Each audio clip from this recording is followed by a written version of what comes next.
inscrits à l'article. La parole est à monsieur Mauvieux. Merci Madame la Présidente. À ce stade des débats, je pense qu'une chose est importante, c'est de faire un petit peu un rappel, un rafraîchissement de mémoire. Parce qu'on parle beaucoup de notre proposition d'aujourd'hui, et c'est le sujet, mais notre proposition, elle est quand même basée sur une réforme des retraites qui s'est quand même produite il y a maintenant quelques mois. Et je pense qu'il est important de regarder ce qui s'est passé depuis le début de la mise en place et du vote de cette réforme des retraites pour bien comprendre qui est à quelle place.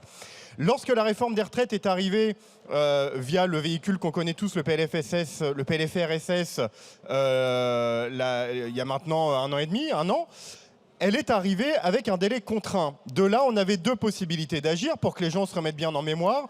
Soit on essayait de faire en sorte d'aller au vote pour rejeter la réforme des retraites, soit on bloquait les débats, ce qui permettait de valider la réforme des retraites.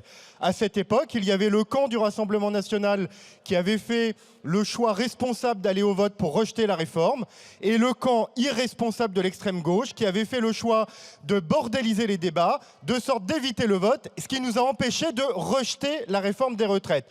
Donc la première fois qu'on a pu la rejeter, vous avez fait en sorte qu'elle passe malgré tout.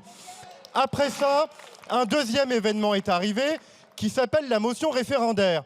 On a proposé de faire passer cette réforme par référendum parce qu'on savait que le peuple n'en voulait pas. Qu'est-ce qui s'est passé à ce moment-là? L'extrême gauche a décidé d'aller à la buvette parce que ce n'était pas leur motion référendaire mais la nôtre qui avait été choisie.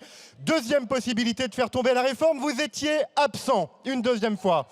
Troisième possibilité, les motions de censure. Et là, à nouveau, vous étiez absent sauf pour les vôtres. Bref, vous avez passé votre temps dans la rue au lieu d'utiliser les arguments et les actes législatifs qui auraient permis de rejeter cette réforme. Alors aujourd'hui, qu'est-ce que vous faites? On vous propose à nouveau de rejeter la réforme des retraites.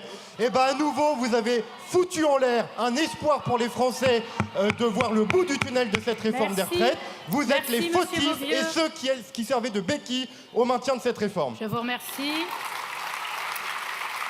La parole est à Madame la Présidente Panot. Merci Madame la Présidente. Alors,